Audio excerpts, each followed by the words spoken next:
Day one of training camp is in the books for the Dallas Cowboys, and tonight we'll dive into the major injury scare that we went through with Donovan Wilson and what is next. We will look at more Trevon Diggs contract details, and we'll recap the best of day one of camp. Without any further ado, let's get right into it. Here we go.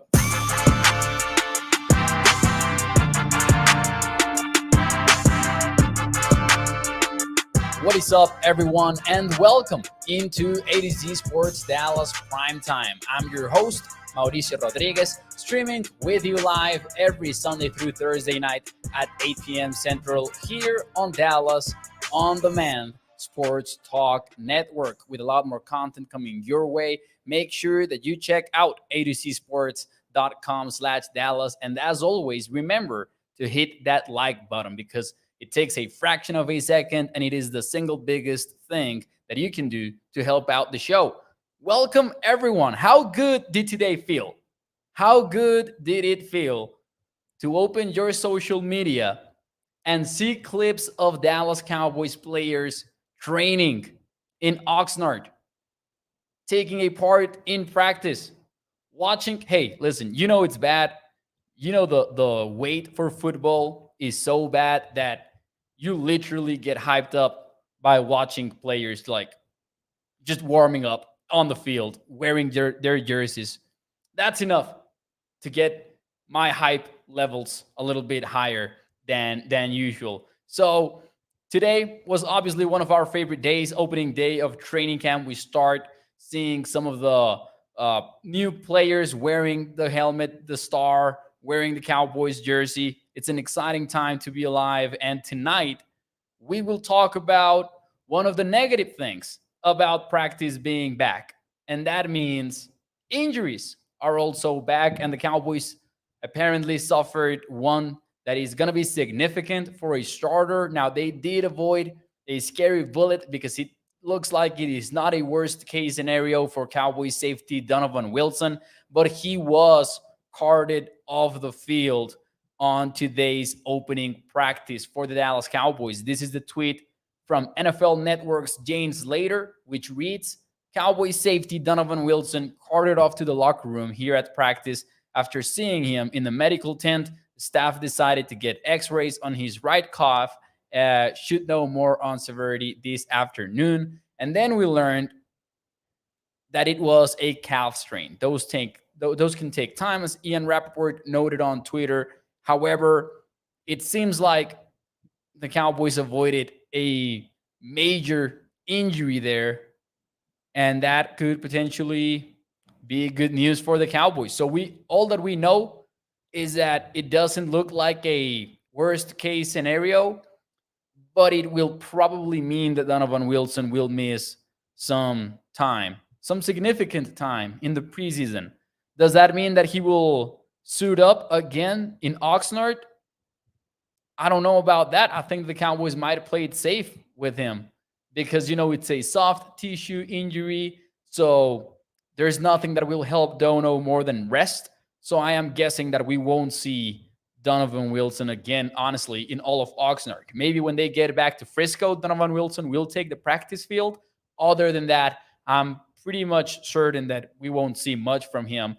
Now, let me ask you in the chat, is it a big deal, small deal, or no deal that Donovan Wilson suffered a calf strain on today's opening day practice, opening training camp practice? Let me know in the chat. And in the meantime, let me say hi to you guys in the chat. Sorry, you guys know that I get excited and I go off on an opening rant, and then I look at the comments.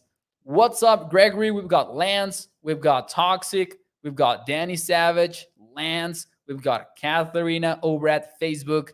Jack the Toxic Cactus as well. We've got Leah on Facebook. Thank you so much for tuning into the show.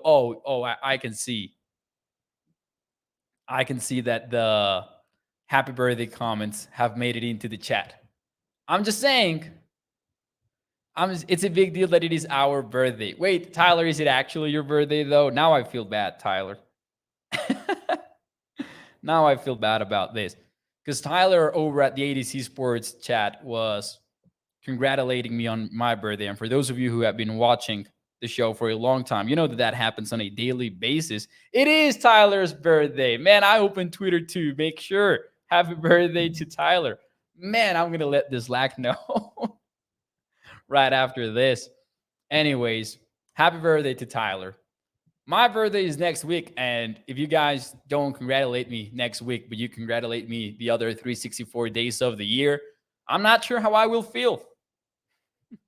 I'm kidding. Let's see what you guys have to say about Donovan Wilson, though. Big deal, small deal, or no deal that he got injured in today's practice. Let's see. Native Texan says small deal. Catherine says small deal. Jack says no deal. Kai with small. Big deal for Tommy 915. Those things can linger. All injuries are concerning, says Philip. Toxic says small deal. Those injuries linger.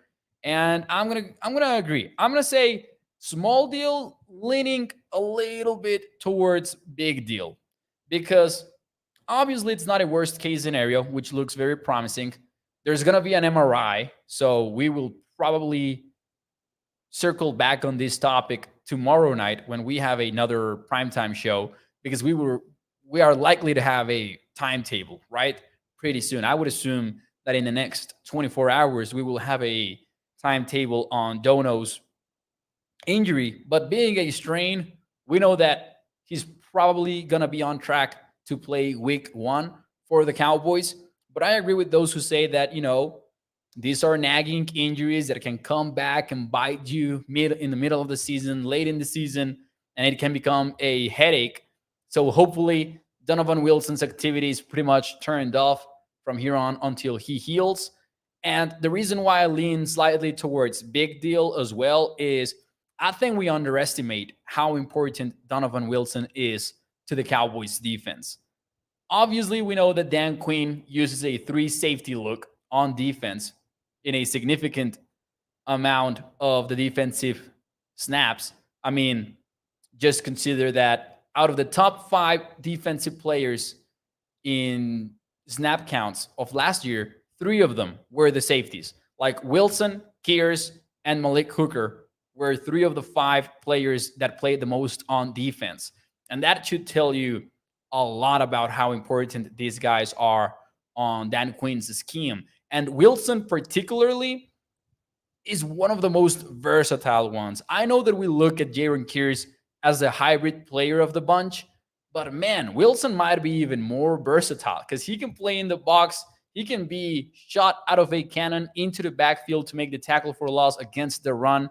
He can close in against quarterbacks as a blitzer as well. And he actually had 5 sacks last year, which was the highest number in Cowboys history since Bill Bates did it a long time ago. So, and not to mention that he also will play deep zones. Like he will also be a free safety type player for the Cowboys. So losing Wilson would be a huge blow to the Cowboys defense.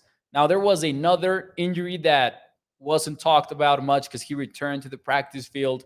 Didn't take more reps, though. Israel Mukuamu. So let's keep an eye out on that because obviously Mukuamu, we've seen him as this immediate backup defensive back, both at cornerback and safety, thanks to his versatility. Like he could really be that for the Cowboys at this point. So 2 injuries to monitor very closely. Again, fortunately, the Cowboys seem to have avoided a worst case scenario there with Donovan Wilson. Before we move on, let me see some more of your comments here. Travis says it's a small deal, but every player needs the reps to get back in the swing of the season. And yes, I agree with this. Like, even if you turn off Wilson for the entirety of training camp and even, the preseason games, because the Cowboys won't play too many starters in the preseason. They usually have not done that. You still wish that he was getting those reps, right? This could affect the 3-headed monster, says Bruce. What's up, everyone into the show? Welcome everyone into the show, everyone who's joining here. Better hope that no middle linebacker gets hurt. Sean Lee and Jalen would be coming back, says Danny Savage. Man, that linebacker room is thin. I agree. Easy's hurt too, says Guru. Well, what happened there was some tightness, some hamstring tightness for Izimu Kwamu, and he was pulled from practice. He did return, and then according to reports, he just didn't take any more reps, probably just being cautious with him. Doesn't sound like it will be anything major for Easy, but definitely somebody that we need to keep an eye out on for sure. Let's see here. Let's hope it's a grade one sprain, says Philip. Looking at 10 days, grade two about 6 week and about 6 weeks, and grade three about 3 months. And obviously, thank you to Philip. I personally couldn't tell you for sure because I'm obviously not a doctor, but I did some research and this fits pretty well into what I found. Like I found 10 days timetables, and I found, depending on the grades, several weeks, or even a worst case scenario like the months. Hopefully nothing serious, as serious for Donovan Wilson. Again, he would be a huge loss to the Cowboys defense. There's a lot more that we should get into for training camp, but we're going to make a small pause and we're going to talk about Trevon Diggs' deal. And then towards the end of the show, we're going to look at around 4 to 5 clips that were circling around on social media. Let's call it the best of camp, to put it one way. And hopefully we will be able to do that pretty much every show. But as you guys know, it's still not old news. Trevon Diggs recently became the fifth highest paid cornerback in the NFL with a 5-year, $97 million contract that will look, in hindsight, like a pretty good deal for the Cowboys. And we got into why last night when the news was still pretty fresh. But then it's gotten even better over the last 24 hours because now we got the details. And shout out to ESPN's Todd Archer, who is the insider who actually broke some of these details on social media, and actually pretty much all of them. And now we have a detailed breakdown of Trevon Diggs' contract. And I absolutely love it for several reasons. First and foremost, the cap hits are not going to be high at all over the first few years of Trevon Diggs with the Cowboys. What you're seeing on screen right now is 6 years, the length of the contract, including 2023, which was the last year on his deal, and then a max value of $104.3 million. That's the maximum that he could earn over that span. And then a signing bonus of $21.25 million. Trevon Diggs will have a salary in 2023 of $1.54 million. Then add to that the signing bonus and other small things, and you will get a cap number of $5.8 million. So pretty much nothing for 2023. 2024, he'll have an $11 million salary. That will push the cap number up to $16.25 million. And then in 2025, he's got a $9 million salary, cap number around $15 million per year too. Now, there's an important day in 2025, which is the third year of his current deal. There's a $9 million injury guarantee that becomes a full guarantee in March the 22nd. That date is pretty friendly for the Cowboys because that date would mean that free agency has already started. So honestly, it's a very team-friendly deal the more that you look at it. Cap numbers are not complicated at all. In 2026, if you want to get out of the contract, if the Cowboys want to do that by 2026, they can do it because at that point, they would be eating up $8.5 million in dead cap space, but they would be saving over $11 million if they do decide to move on from Trevon Diggs by 2026.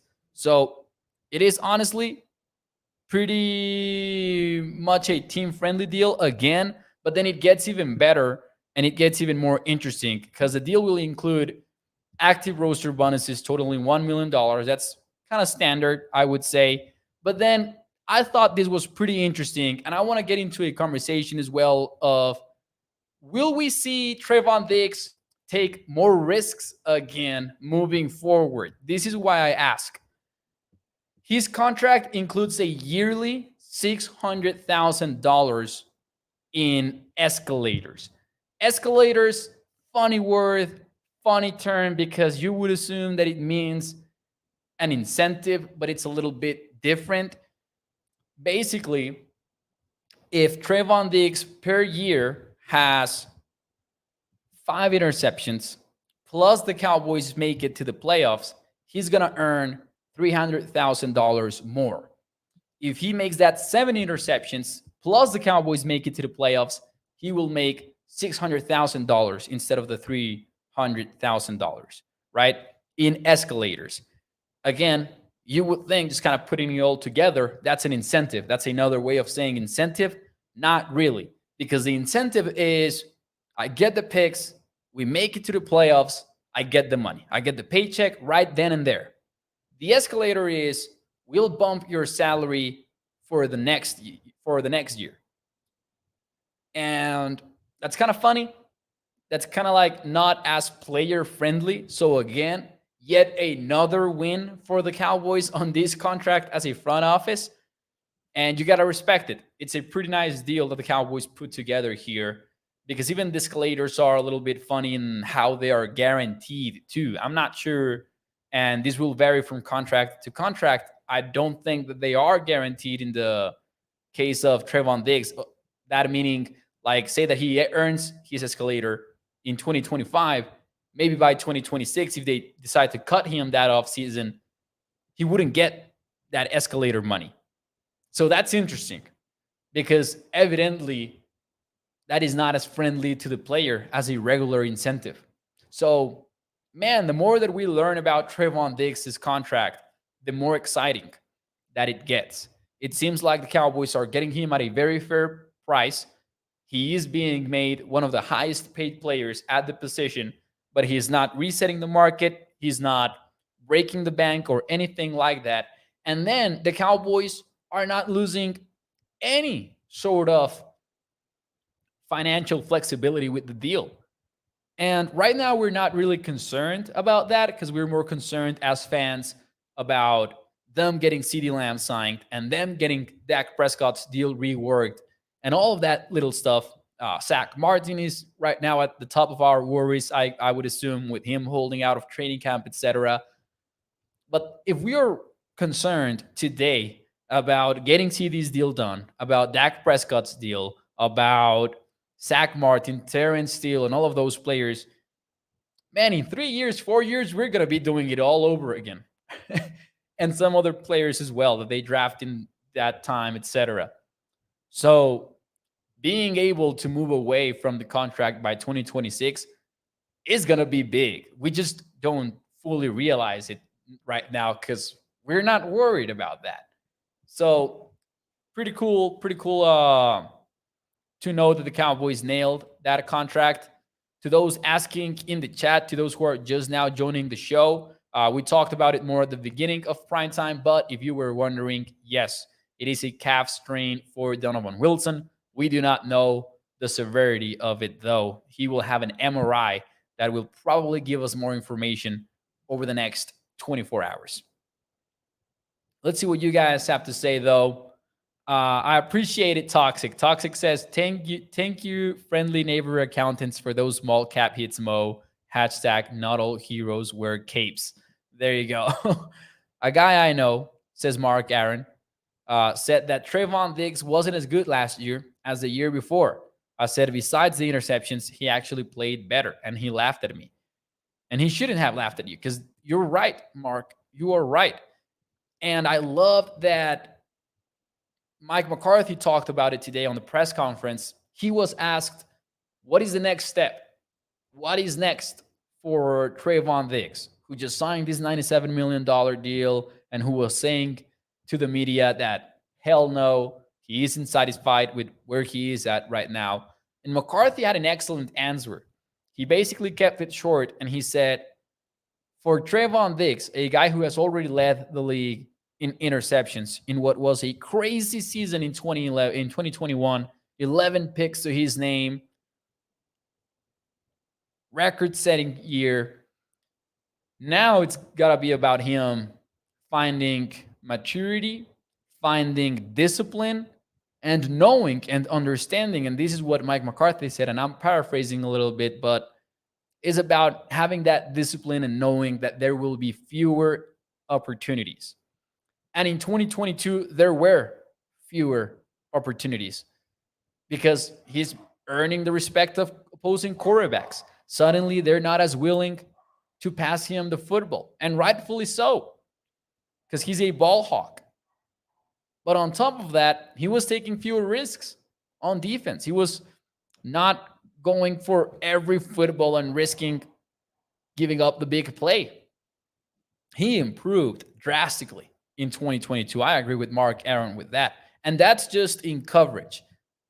That's not even taking into account how he improved as a tackler, which was a massive improvement as well. At one point in the season, he had cut his missed tackle percentage in like over half as opposed to 2021. Trevon Diggs has gotten better. And some people who don't really follow the Cowboys are still like living with the mindset that he is a boom or bust player. And I'm going to say that, hey, I'm not going to blame them because I know that they're not following the Cowboys very intently, right? So they kind of just got attached to that storyline and they never moved on. They never looked again. But if you watch Trevon Diggs play in 2022, you know that he played better. And what is even more exciting is that the guy is 24 years old. He will turn 25 in November. So the room for upside is crazy still for Trevon Diggs. It is crazy. Tyler says haters will say that he's still boom or bust. Reality is that he got a lot better at not giving up the big play. I agree. And I would assume that it also kind of helped that the Cowboys were suddenly playing more quarters coverage and they were suddenly doing things a little bit differently in the back end as opposed to basically just running cover one until we die back in 2021, right? Where the cornerbacks were spending a lot more time alone in man-to-man coverage. I think that also had to contribute a little bit to it, to those high numbers of big plays allowed in his sophomore year in the NFL. Let's see what else do you have to say before we move on here. Lance says we have two former All-Pro cornerbacks. That is crazy. And man, I loved what Trevon Diggs also had to say about this earlier today. He was talking about what Gilmore brings to the table for him. And he didn't even talk about what happened on the field. He talked about, and he gave a very down-to-earth example. He said, Stephon Gilmore wakes up at 6 a.m., so now I wake up at 6 a.m. He's told the media that Stephon Gilmore called him out for eating gummy bears, and he stopped eating gummy bears.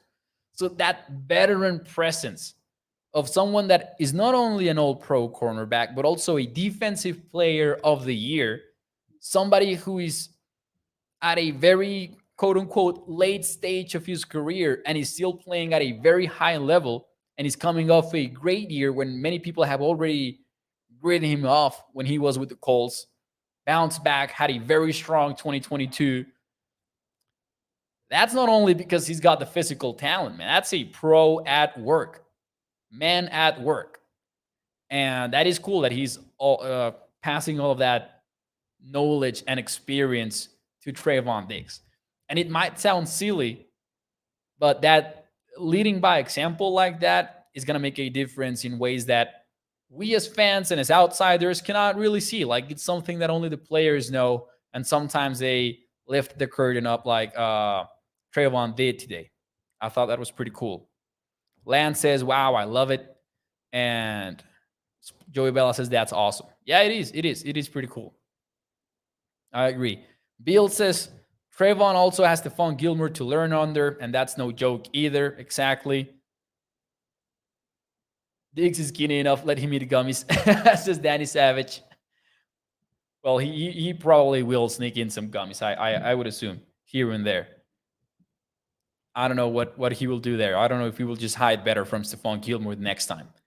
Anyways, before we get out of here tonight, though, I wanted to take a second and look at some of the best clips from training camp. Now, we don't have a clip about it, but one of the best things out of training camp, in my opinion, is Cavante Turpin missing practice because of the birth of his child. I think that's cool. If he watched prime time, he probably would have made it his one cool thing of the week, I would assume. But that's why Cavante Turpin was not in practice yet today. Hopefully, he rejoins the team pretty soon. But let's look at some of the best clips that were floating around social media and let's have some fun with it. We're going to start with one that was posted. And by the way, volume alert. I don't know how loud these clips are going to sound. I'm going to try to warn you, though, about it. So you are at the ready. If you're wearing headphones, you can get ready because we're going to watch some of these clips. And we're going to start with one from Nick Harris, who covers the Cowboys for the official team website. And this is CD Lamb running an in-breaking route.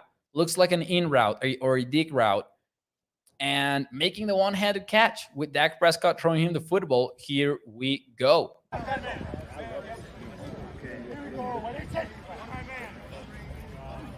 Prescott scanning the field.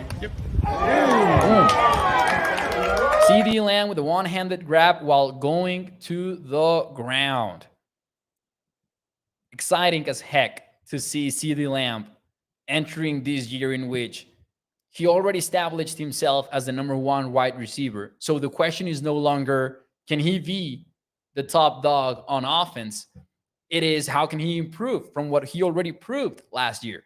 And man, that's encouraging because we're not wondering if he can do it or not. Heck, we're wondering, how is he going to look like boosted by a number two in Brandon Cooks, someone who also will have that experience and potentially that sort of relationship that Trevon Diggs was talking about with Stephon Gilmore. We're guessing something similar will happen with Cooks and CD Lamb. Anyways, the first interception of the year for the Cowboys in camp goes to not Trevon Diggs. No. It also will not go to the Defensive Player of the Year from 2019, Stephon Gilmore. No, sir. The other starter, maybe? Daron Bland? Nope. Not him either. It was 6th round draft pick, Eric Scott Jr. Let's look at the play once more. Volume alert. Here we go. Let's roll the clip. Simi Fehoko running the slant. Pass bounces off of his hands into the hands of Eric Scott Jr. Let's look at it. Man, that brought some flashbacks into the minds of Cowboys Nation, because we saw a receiver have his two hands on the football and still not make the catch. Obviously, that caused all kinds of controversy on Twitter because some people were calling out Dak Prescott. Some people were calling out Simi Fehoko and calling for him to be cut, which obviously is all pretty dumb. It's just the first day of training camp. Don't draw any conclusions. Forget about big conclusions. Like, just don't draw any conclusion at all, especially about player performance. You can draw some conclusions about the lineups. That is cool. Like, for example, Tyron Smith was a left tackle. And when he exited the field, Tyler didn't kick outside. Tyler stayed at left guard. It was Chuma Edoga taking over some reps on the left side. So that was also something that will catch some eyes, and that is worthy of being discussed as a takeaway. But man, players are playing right now. There's going to be mistakes everywhere. Eric Scott Jr., though, in the right moment, at the right time. Good for him. That clip, I want to say, was from John Machota from The Athletic. I was meaning to have everyone who took these videos so I could shout them out or credit them as well as possible. So let me give you a confirmation here. I put together an article about it, so I'm going to find it quickly. Yeah, it was from John Machota. So shout out to him. And then Clarence Hill Jr. with the overlooked clip, in my opinion, from the Fort Worth Star Telegram. I always wondered, man, if I was in an NFL practice field, how would I look? And Deuce Vaughn is exactly my height. So I kind of got an answer. Deuce Vaughn, he doesn't do anything impressive here. He's just running out there on the field. But if you were wondering how Deuce Vaughn looked like, there you go. Man, he's small. There you go. Deuce Vaughn in a very interesting running back battle with the Cowboys. McCarthy talked about it actually in the press conference as well. He was asked about having running backs as different as they are between each other, right? Like Malik Davis and Rico Dowdle are more like traditional, kind of well-balanced backs. Ronald Jones is like the veteran, and then Deuce Vaughn is a very extreme case because of his size, but also because of his playmaking ability and unique burst and speed and all of that. And then Hunter Lipke with the big body who can be a fullback, a power back. And McCarthy kept it real. And he said, you know what? It's going to come down to special teams. Most of these battles will come down to special teams. So definitely going to matter. We looked at some of the numbers last night here on the show regarding Malik Davis's special team snaps and Rico Dowdle's when he played. Obviously, Deuce Vaughn also going to be involved in it. And let's see how many opportunities they give him to try out as a returner and maybe put up a fight against Kevontae Turpin. We'll see. Anyways, one more clip, and this is from Mike Leslie, and this is just eye candy, man. Dak Prescott running the fake, rolling out, and making the throw into the target in the net, and it's a bullseye. Let's look at it. It's going to be in slow-mo. Volume alert. Once again, here we go. Roll the clip. Prescott with the fake, rolls out. How beautiful is that? Right into the net. Listen, I'm not even praising Dak Prescott for making this throw. Because consider this. This is a drill. Like, this is not him trying to show off his accuracy in this clip. This is a drill that NFL QBs actually do. And I'm going to roll the clip again because I just think this is insane. Like, how is this humanly possible even? Let's watch it once more.